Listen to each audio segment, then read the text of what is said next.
How are you guys doing? Today is Sunday, October 10th, 2021.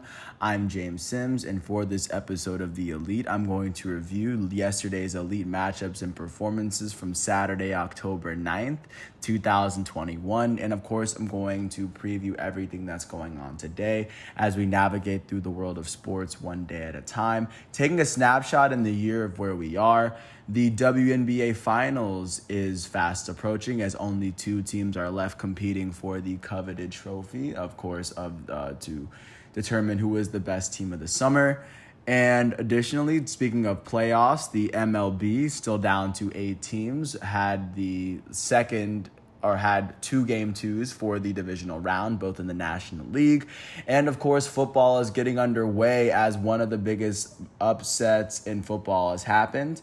Not to mention that the reigning heavyweight champion of the world, Tyson Fury, of course, defended his title versus Deontay Wilder. So, of course, just knowing where we are in sports, that is a worthy mention. And, of course, he goes another fight without having taken a loss to put himself among some of the greatest heavyweights in history.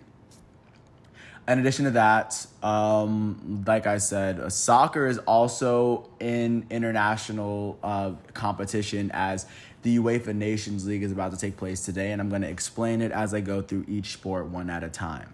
First, of course, following the boxing stuff, of course, Tyson Fury defended his title. Once there's a new heavyweight title of the world, then it's news. You know what I'm saying? But starting off with the WNBA, looking at what's going on today, it is game 1 of the WNBA Finals as the 5th seed Phoenix Mercury will host the 6th seed Chicago Sky. I did a preview for this. Round on a previous episode, so if you get a chance to look at that, just to get a sense of how both of these teams got here. And of course, in addition to that, speaking of what's going on in the playoffs, taking a look at the Mlb Playoff Round as there are 8 teams left competing. Starting off in Milwaukee, the National League Central champs Brewers hosted the National League East champs Atlanta Braves. The Braves would end up beating the Brewers 3-0 as the Braves would end up scoring 2 runs in the top of the third. They would score off of a solo single, an RBI single from Freddie Freeman, and then a solo home run that was it was a home run that was reviewed to be a double from Ozzie Albies that would end up bringing Freddie Freeman home. So that would be 2 runs. And then in the top of the 6th, it would be a solo home run from their third baseman, Austin Riley, to get to even up the series. For the Milwaukee Brewers, the loss would go to their all-star starting pitcher, Brandon Woodruff. He allowed 3 earned runs along with 5 hits in 6 innings. He would strike out 7 in that span, and with this loss, he's 0-1. In the Brewers batting lineup, their third baseman, Luis Urias, would go 2 for 4. He was the only player on the team with a multi-hit game. Their right fielder, Avisail Garcia, and their shortstop, Willie Adames, would finish 1 for 4 as they both struck out 3 times on the night. For the Atlanta Braves, the win would go to their starting pitcher, Max Fried. He would allow no earned runs and only 3 hits in 6 innings as he struck out 9 batters in that span. With this win, Max Fried is 1-0 in the playoffs this season. The save would go to the Braves closer, Will Smith. He allowed no earned runs in the 9th inning, and with this save, he now has a save in the postseason. This is his first save in the postseason. In the Braves batting lineup, their third baseman, Austin Riley, was the only player with a multi-hit game and the only player with a home run. He went 2 for 4 with an RBI and a run. With this win, the Atlanta Braves have evened up the series at 1. I don't know how many times I can say that.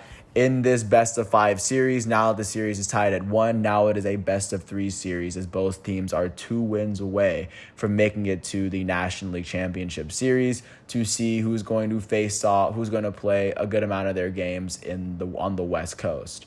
Jumping out to the West Coast in Game 2 of the other National League Division Series matchup, the National League West champs San Francisco Giants hosted the wild card champs LA Dodgers, and then the Dodgers would end up beating the Giants 9-2 as they would even up the series right there. Taking a look at all the scoring plays from the games, in the top of the seventh, the Dodgers would open the scoring with an RBI single from their starting pitcher, Julio Urias. Mookie Betts would finish with a single right after him or his RBI single would bring A.J. Pollock home to make it 2-0 Dodgers. At the bottom of the second inning, the Giants' third baseman, Donovan Solano, would hit a sacrifice fly to bring Wilmer Flores home. Following that, the Giants were trailing 2-1. Jumping to the top of the sixth, the Giants would end up bringing two home off of a double from former National League MVP Cody Bellinger. And then two batters later, just later, A.J. Pollock would finish with a 2-run double to bring Chris Taylor and Cody Bellinger home. And that would make a 6-1 Dodgers. The Giants would end up scoring off of a Brandon Crawford single to make it 6-2. And then the Dodgers would would score 3 runs in the top of the eighth. The first off of a solo home run from Will Smith.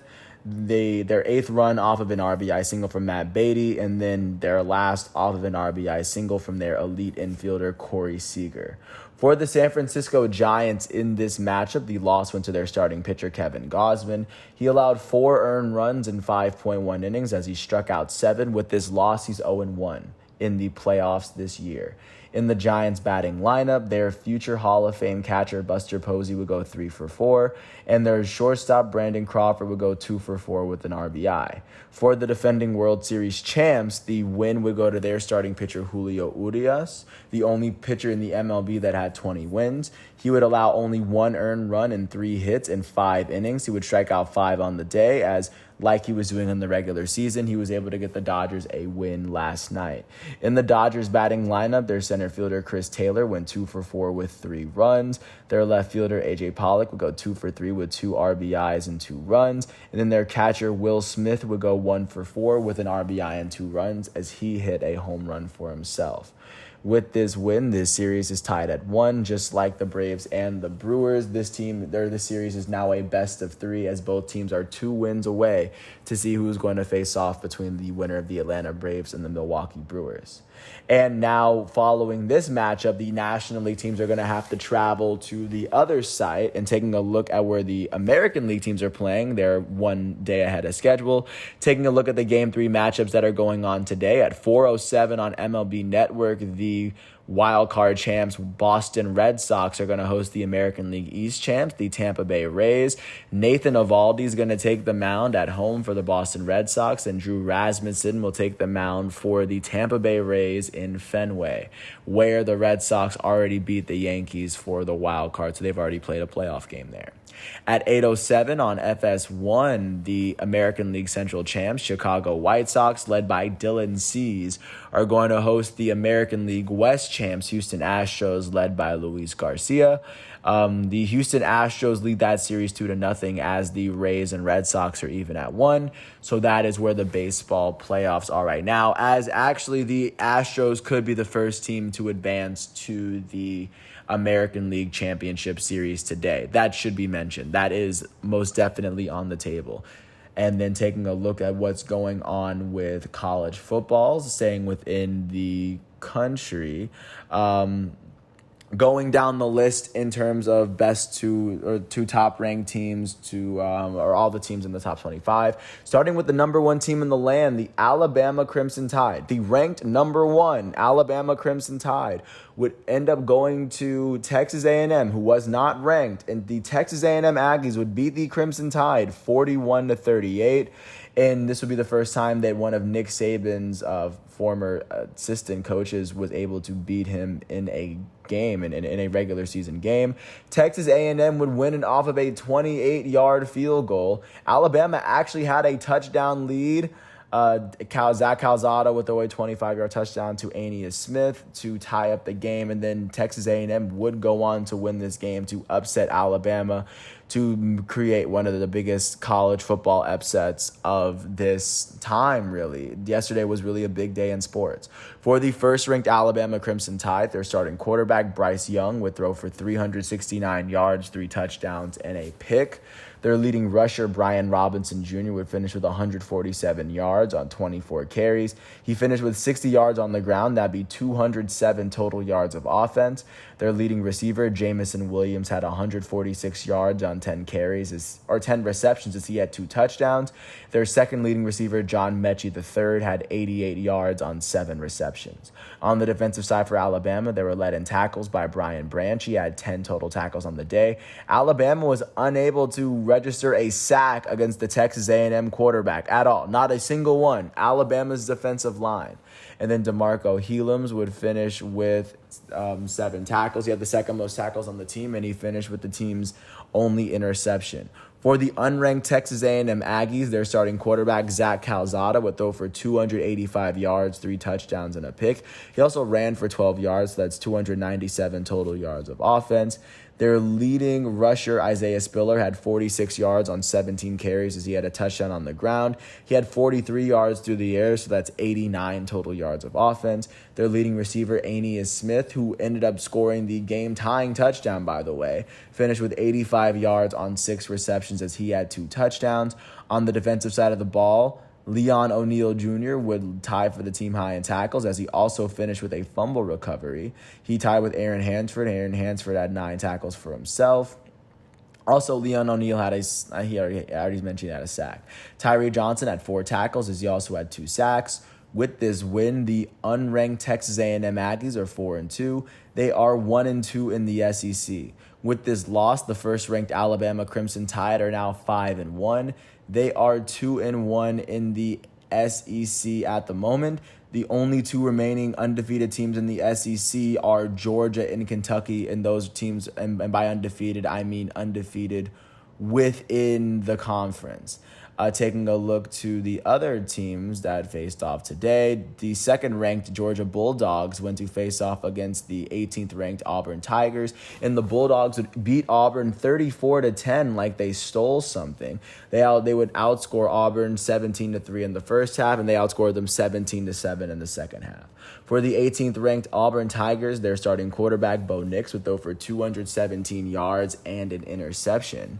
Their leading receiver, Demetrius Robinson, had 59 yards on 4 receptions. Their leading tackler, Zion Puckett, would finish with 10 tackles on the day. The team would finish with only 1 sack.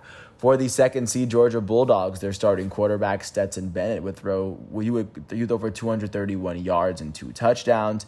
He would rush for 41 yards as well, as he would have 272 total yards of offense.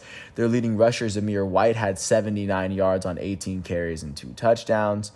Their leading receiver, Ladd McConkey, had 135 yards on 5 receptions as he had a touchdown. On the defensive side of the ball for the Dogs, Dan Jackson would finish with 6 tackles on the day. Nakobe Dean would finish with an interception as well as 5 tackles. With this win, the second seed Georgia Bulldogs are 2-0. They, along with Kentucky, are the 2 teams in the SEC that are still undefeated within the conference. With this, and of course with Alabama's loss, Georgia should usurp them as the number 1 team in the nation. And with this loss, 18th ranked Auburn is 4-2 as they drop to 1-1 in the SEC.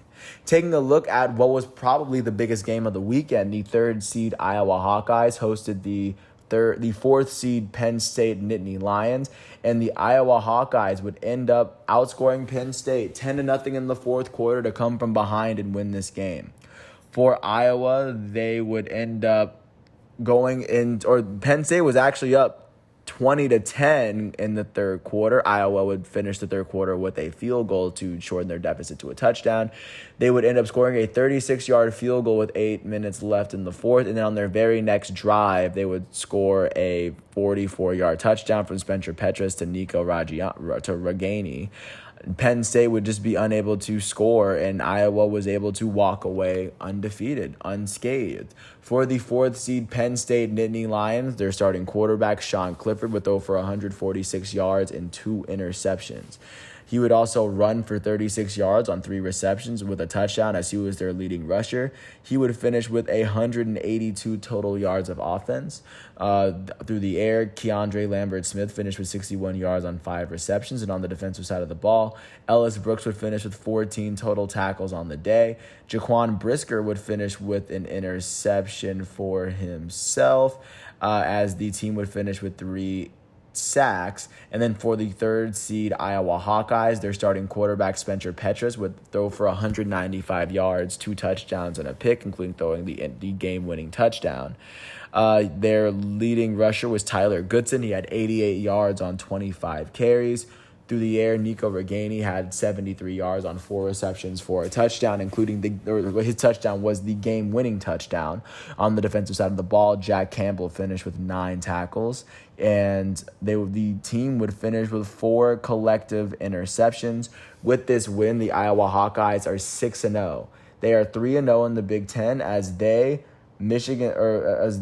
are one of 4 teams in the Big Ten that are undefeated. They are the only undefeated team in the Big Ten West. They are 3-0. They are Michigan State and Ohio State are the other undefeated teams in the Big Ten that are only undefeated within the Big Ten so far.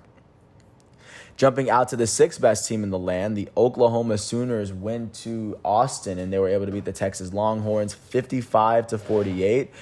Texas would outscore Oklahoma 38-20 in the first half. Oklahoma would outscore Texas 35-10 in the second half to run away with a very big win for the Sooners. They would end up winning it off of a 33-yard touchdown run from Kennedy Brooks in the final seconds of the game, essentially, to win it for them. For the 21st seed Texas Longhorns, their starting quarterback Casey Thompson would throw for 388 yards and 5 touchdowns. Their leading rusher, Bijan Robinson, would finish with 137 yards on 20 carries, as he had a touchdown. Their leading receiver, Xavier Worthy, finished with 261 yards off of 9 receptions, as he had 2 touchdowns. Their second leading receiver, Joshua Moore, had 4 receptions for 70 yards, as 2 of his 4 receptions were taken for touchdowns. On the defensive side of the ball, Luke Brockermeyer would finish with 12 tackles on the day. Demarion Overshawn would finish with 8 tackles, as he finished with a sack, 2 tackles for a loss, and a fumble or a recovered fumble. And then also B.J. Foster would finish with the second most tackles on the team, tied with Demarion Overshawn, as Foster had 8 tackles on the day, as well as an interception for the Longhorns.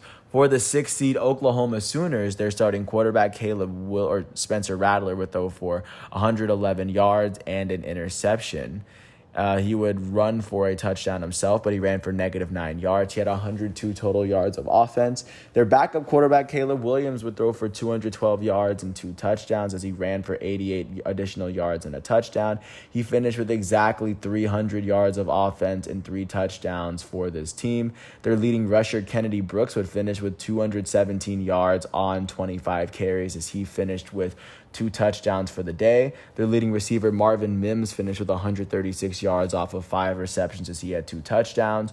And then on the defensive side of the ball, Brian Asamoah finished with 7 tackles. Nick Bonito finished with 5 tackles with a sack and a half. And with this win, the 6th seed Oklahoma Sooners are now 6-0. They are 3-0 in the Big 12. They and Oklahoma State are the only 2 teams that are still undefeated within the conference. With this loss, the 21st seed Texas Longhorns are 4-2. They are currently 2-1 in the Big 12 as it stands. Looking at the 7th ranked team in the nation, the Ohio State Buckeyes hosted the unranked Maryland Terrapins, and Ohio State would win 66-17. They outscored Maryland 35-10 in the first half. They outscored them 31-7 in the second. For the Ohio State Buckeyes, their starting quarterback, C.J. Stroud, would throw for 406 yards and 5 touchdowns. He also ran for 8 yards, so that's 414 total yards of offense. Their leading rusher, Travion Henderson, finished with 102 yards on 16 carries, as he also had 2 touchdowns. Through the air, Travion Henderson had 67 yards on 4 receptions and a touchdown, as he had 169 total yards of offense and 3 touchdowns. Their leading receiver, Chris Olave, had 120 yards on 7 receptions, as he had 2 touchdowns. Jackson Smith-Njigba, with their second leading receiver, would finish with 5 receptions for 103 yards. Their third leading receiver, Garrett Wilson, finished with 5 receptions for 84 yards and 2 touchdowns. And then on the defensive side of the ball, Steele Chambers, Cody Simon, and Tommy Eichenberg would finish with 7 total tackles themselves. On the defensive side of the ball, Craig Young would finish with 2 tackles, as he finished with a pick 6 for Ohio State, one of 2 players to finish with an interception. With this win, the 7-seed Ohio State Buckeyes are now 5-1. They are 3-0 in the Big Ten. They are one of 4 teams that are undefeated within the Big Ten, but there are only 3 teams in the Big Ten that are undefeated on the season, and Ohio State is not one of them. With this loss, Maryland is 4-2 on the year. They are 1-2 in the Big Ten as it stands. Jumping to the 9th best team in the nation, the 9th-ranked Michigan Wolverines would go on to Nebraska to face off against the Cornhuskers.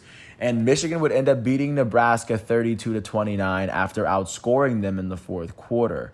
They would go in trailing by 3. Michigan would take the touchdown in the 4th quarter to take the lead. Nebraska would score right back. Michigan would tie it on a field goal, but then they would win it within the last 2 minutes, thanks to Jake Moody. Jake Moody, of course, would be showered with love and affection from his teammates. Of course, who wouldn't shower the guy who tied and won them the game with love and affection? For the Michigan Wolverines in this matchup, their starting quarterback, Cade McNamara, would throw for 255 yards. And then their leading rusher, Hassan Haskins, finished with 123 yards on 21 carries, as he had 2 touchdowns. Their second leading rusher, Blake Corum, finished with 89 yards on 13 carries, as he had a touchdown. He had 39 yards on the ground. He finished with 128 total yards of offense. And then he also had a touchdown on the day for him. Their leading receiver, Dalen Baldwin, had 64 yards on 6 receptions. On the defensive side of the ball, Josh Ross led the team in tackles. He finished with 8 of them. Daxton Hill would finish with an interception along with his 5 tackles. With this win, the 9th-ranked Michigan Wolverines are 6-0. They are 3-0 in the Big Ten. They are one of 4 teams that are undefeated within the conference. With this loss, the unranked Nebraska Cornhuskers are 3-4. They are 1-3 to start their Big Ten seasons. Jumping out to the 10th best team in the nation, the BYU Cougars hosted unranked Boise State, and Boise State would pull off a 26-17 win after scoring 17 unanswered points in the second quarter to take the 20-10 lead at halftime over BYU. BYU would outscore Boise State 7-6 in the second half, but Boise State kept them at a good enough arm's distance to where they could run away with what would essentially be an upset. This BYU Cougars team was unbeaten until yesterday. For the 10th-ranked BYU Cougars, their starting quarterback, Jaron Hall, would throw for 302 yards, a touchdown, and a pick. He ran for -3 yards, so he had 299, so less than 300 total yards of offense. Their leading rusher, Tyler Algier, finished with 73 yards on 19 carries, as he finished with a touchdown. He also had 25 yards through the air, so that's 98 total yards of offense. The BYU Cougars leading receiver was Gunnar Romney. He had 102 yards on 4 receptions. And Puka Nakua, their second leading receiver, finished with 75 yards on 4 receptions. On the defensive side of the ball, Ben Bywater finished with 14 tackles. He would be the only player to finish in double digits. And then for the unranked Boise State Broncos, their starting quarterback, Hank Backmeyer, would throw for 172 yards, running for an additional 3. That's 175 total yards of offense. Their leading rusher, Cyrus Habibi Likio, would finish with 75 yards on 18 carries, as he had a touchdown. Their leading receiver, Khalil Shakir, finished with 66 yards on 5 receptions. On the defensive side of the ball, Caleb Biggers would lead the team in tackles, as he had 9 of them. And then Kaunohi Kaniho, sorry if I butchered the name, would finish with the team's only interception. With this win, the unranked Boise State Broncos are 3-3 to start their season, and with this loss, the 10th ranked BYU Cougars are 5-1. They are 3-1 at home this season. I imagine they were expecting to go to be undefeated through this matchup. Jumping to the 11th ranked team in the nation, the Michigan State Spartans were able to go to New Jersey and beat Rutgers 31-13. They outscored Rutgers 21-13 in the first half, and they would shut them out 10-0 in the second half. For the 11th ranked Spartans, their starting quarterback Peyton Thorne would throw for 340 yards, 3 touchdowns, and a pick. Their leading rusher Kenneth Walker III would run for 232 yards on 29 carries as he had a touchdown. He also had 13 yards through the air. That's 245 total yards of offense. Their leading receiver Jalen Naylor would catch 5 balls for 221 yards and 3 touchdowns. On the defensive side of the ball, Darius Snow would lead the team in tackles. He had 9 of them. Simeon Barrow would finish with 4 tackles as he had 2 sacks. With this win, the 11th ranked Michigan State Spartans are 6-0. They are one of 4 teams in the Big Ten that are still undefeated in the conference. They are 3-0 in the Big Ten. With this loss, Rutgers is 3-3. They are 0-3 in the Big Ten right now at this point in the year. Jumping out to the 13th best team in the nation, the Arkansas Razorbacks went to Ole Miss, and they faced off against the Ole Miss Rebels. The Ole Miss Rebels would beat Arkansas 52-51 in what would be a nail biter. The game would come all the way down to the end where Ole Miss would, or I guess Arkansas would end up scoring on a 9-yard touchdown pass from KJ Jefferson to Warren Thompson, but the 2-point pass conversion failed, and Ole Miss would run away with a win off of a very big defensive stop. Taking a look at taking a look at the 13th ranked Arkansas Razorbacks in this loss, their starting quarterback KJ Jefferson would throw for 326 yards, 3 touchdowns, and a pick. He would run for 85 yards on 20 carries with an additional 3 touchdowns. That would be a combined 409 total yards. No, that would be 411 total yards of offense, along with 6 total touchdowns on the day. Their leading rusher, Raheem Sanders, would finish with 139 yards on 17 carries. Traylon Smith, their third leading rusher, had 85 yards on 11 carries as he had a touchdown. Traylon Smith would finish with 2 additional yards as 87 total yards. And then Raheem Sanders would finish with 26 total yards and added to his 139. That would be 165 total yards of offense. The Arkansas Razorbacks leading receiver, Treylon Burks, would finish with 136 yards on 7 receptions as he had a touchdown. Warren Thompson, their second leading receiver, had 4 receptions for 76 yards as he had a touchdown. On the defensive side of the ball, Grant Morgan would finish with 13 tackles. Their second leading tackler, Bumper Poole, would finish with 12. Hayden Henry and Joe Faucho finished with 11. And then for the 17th ranked Ole Miss Rebels, their starting quarterback, Matt Corral, would throw for 287 yards and 2 touchdowns. He also ran for 94 yards and an additional 2. That would be 381 total yards of offense. Their leading rusher, Harry Parrish Jr., finished with 111 yards and 18 carries. He had 3 other receiving yards. It's 114 total yards of offense. Their second leading rusher, Snoop Connor, finished with 110 yards on 12 carries and 3 touchdowns, as he would also finish with an additional yard. And that was through the air. Their leading receiver, Braylon Sanders, finished with 127 yards on 2 receptions as he had a touchdown. Their second leading receiver, Dontario Drummond, finished with 78 yards on 2 receptions as he had a touchdown as well. For the Ole Miss Rebels defense, their leading tackler was Otis Reese. He had 10 of them. They had Keydron Smith and AJ Finley, both finishing with double-digit tackles as well. Keydron Smith would go finish with an interception along with his 10 tackles. With this win, the 17th ranked Ole Miss Rebels are 4-1 on their season. They are 1-1 in the SEC. With this loss, the 13th ranked Arkansas Razorbacks are officially 4-2. They are 1-2 in the SEC. Taking a look at what's going on with the 14th best team in the nation, the Notre Dame Fighting Irish took on the Virginia Tech Hokies, and the Fighting Irish will pull off a 32-29 win. This is another game that would virtually come to the end, and the Fighting Irish would eventually have to tie the game off of a 4-yard touchdown pass from Jack Cohn to Avery Davis, convert the 2-point conversion, and then win off of a 48-yard field goal to ensure their victory. For the 14th ranked Notre Dame Fighting Irish, their starting quarterback, Jack Cohn, would throw for 108 yards and a touchdown. Their starting quarterback was Tyler Buckner. He finished with 113 yards, a touchdown, and 2 picks. Jack Cohn would throw for 108 yards and a touchdown. And then their leading rusher, Kyron Williams, would finish with 81 yards on 19 carries as he had a touchdown.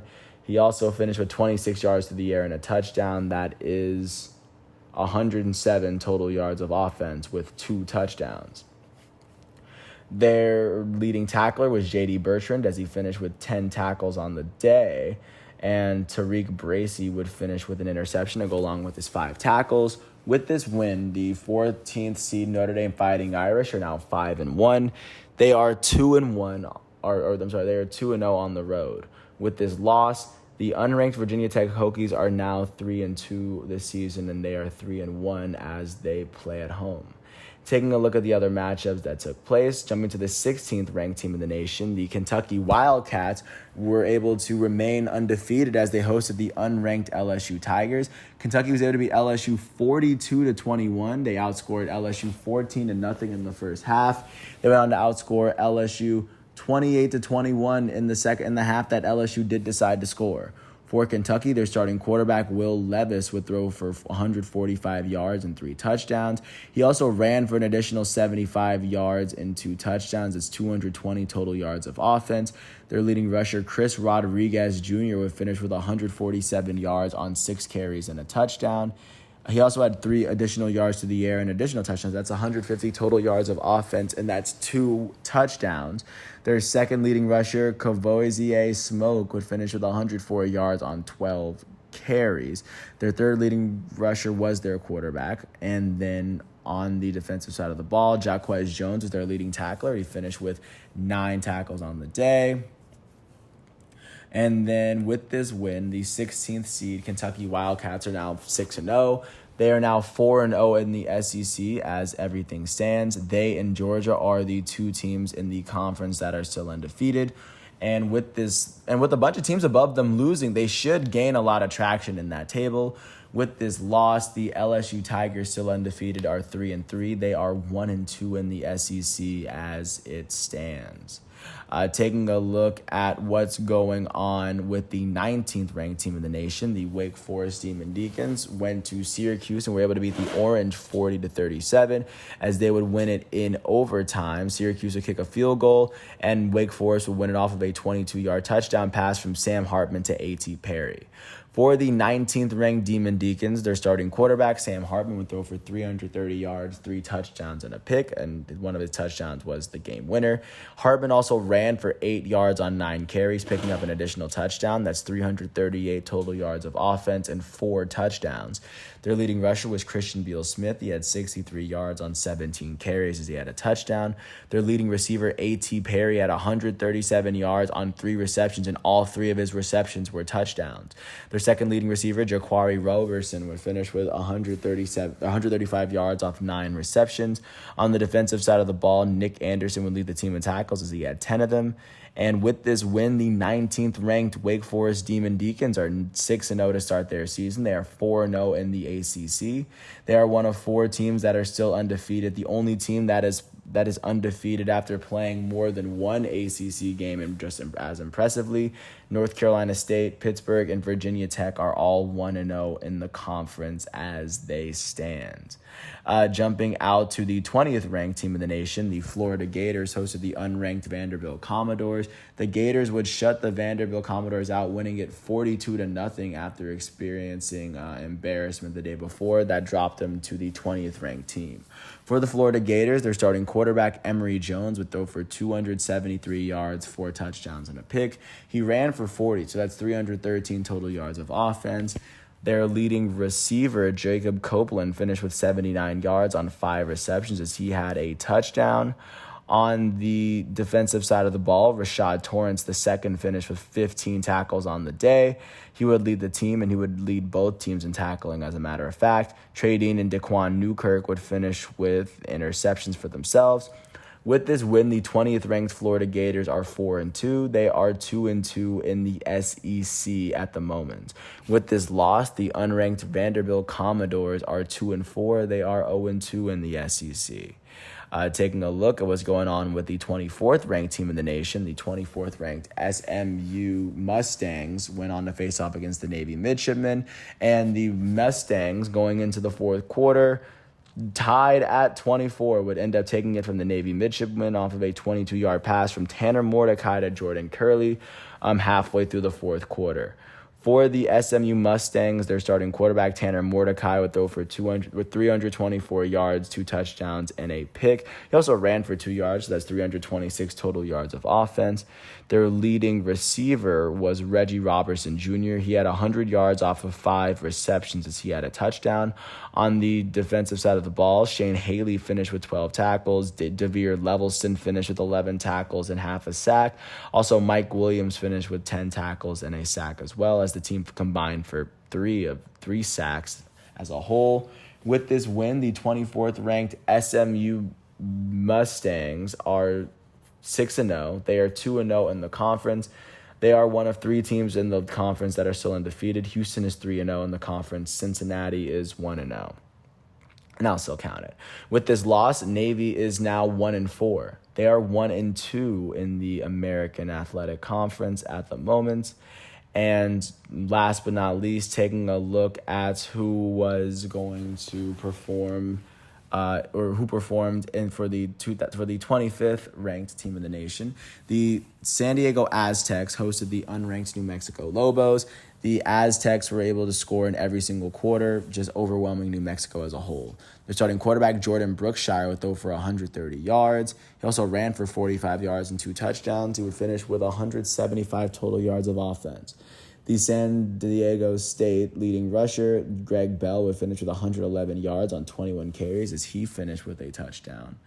On the defensive side of the ball, Segun Alubi would finish with 6 tackles, he and Keyshawn Banks. And also Jaleel Leckie on the defensive side would finish with 3 tackles as he had a sack and a half. Trenton Thompson finished with the only interception on the day for either team. He did it for San Diego State. With this win, San Diego State is now 5-0. They are 1-0 in the Mountain West Conference. They are one of 3 teams that are still undefeated, and all 3 of those teams have only played 1 game as they sit alongside Nevada and Colorado.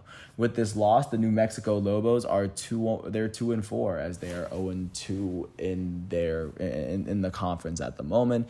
That is what college football is looking like. Taking a look at what the NFL is looking like today, starting at 9:30, the Atlanta Falcons are going to play the New York Jets in London on NFL Network, as the Falcons are going to be led by their elite starting quarterback and former NFL MVP Matt Ryan.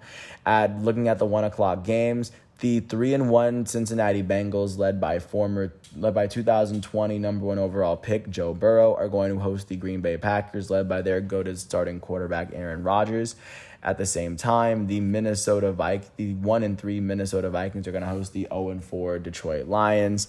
The Vikings led by Kirk Cousins, Lions led by Jared Goff. At the same time, the Pittsburgh Steelers, who are holding a 1-3 record, are going to host the 3-1 Denver Broncos, as Ben Roethlisberger looks to make the big start for them. At 1:00 at the same time, the defending Super Bowl champs Tampa Bay Buccaneers are going to host the Miami Dolphins in that intrastate matchup on CBS. At the same time, on CBS, the 2-2 Washington football team are going to host the 2-2 New Orleans Saints, as they both need a big win here. At the same time, the Carolina Panthers are going to host, or the 3-1 Carolina Panthers are going to host the 1-3 Philadelphia Eagles in Bank of America Stadium in Charlotte. At the same time, the 0-4 Jacksonville Jaguars are going to host the 2-5 Tennessee Titans at TIAA Bank Field. At the same time, at 1:00 on CBS, the 1-3 Houston Texans are going to host the 1-3 New England Patriots. At 4:05 on CBS, the 3-1 Oakland Raiders are going to host the 2-2 Chicago Bears. At the same time, the 3-1 Los Angeles Chargers are going to host the 3-1 Cleveland Browns at SoFi Stadium. At 4:25, the 3-1 Dallas Cowboys are going to host the 1-3 New York Giants at AT&T Stadium in Arlington. At the same time, the 4-0 Arizona Cardinals, the only remaining undefeated team in the NFL, are going to host the San Francisco 49ers on Fox on State Farm Arena. And at 8:20 on NBC, the 2-2 Kansas City Chiefs are going to host the 3-1 Buffalo Bills at Geha Field at Arrowhead Stadium. And that is how football is going to shape up for today. Taking a look at football overseas, looking at the matchups that took place in the World Cup qualifying. England was able to beat Andorra 5-0 as their goals came from Ben Chilwell in the 17th, Bukayo Saka from Arsenal in the 40th, Tammy Abraham in the 59th. You got Ward Prowse in the 79th minute, and then Jack Grealish from Man City in the 86th. To pick up a very big win. Austria was able to beat the Faroe Islands 2-0 as their second goal came in the 48th minute from their midfielder that plays for Bayern, Marcel Sabitzer. And also, Denmark was able to beat Moldova 4-0. Poland was able to beat San Marino 5-0. Switzerland was able to beat Northern Ireland 2-0. Taking a look at what was going on with the African countries, South Africa was able to beat Ethiopia 3-1. And those are really the big games that took place yesterday. Taking a look at what's going on today, starting with the UEFA Nations League, the third place matchup will be taking place between Italy and Belgium at 9 a.m. on ESPNU. And then at 2:45, it will be the UEFA Nations League title matchup as Spain will face off against France. Taking a look at the other qualifying matchups, the United States is going to play Panama at 6 o'clock. Jamaica is going to play Canada at the same time. Mexico is going to face off against Honduras at 7 o'clock. And then, of course, Colombia versus Brazil, Argentina, Uruguay, some very classic matchups. Nigeria versus the Central African Republic, and not to mention just Kenya versus Mali. Those are the matchups that are really taking place as they are at the international break. And with that said, that is what the world of sports has in store for us for today, for Sunday, October 10th. I want to thank everybody for listening to this piece. I want to thank the MLB, the WNBA, NFL, college football, and FIFA websites for giving me the facts and figures that I needed in order to do this episode. And I want to apologize for all the names that I butchered. I do plan on getting them right. It's just, it is a process. And with that said, I want to thank everyone once again for listening to this piece. I hope all is well, and I'll catch you with more tomorrow on Monday, October 11th. And until then, thanks for listening to my piece. I hope all is well, and peace out. I'll catch you tomorrow.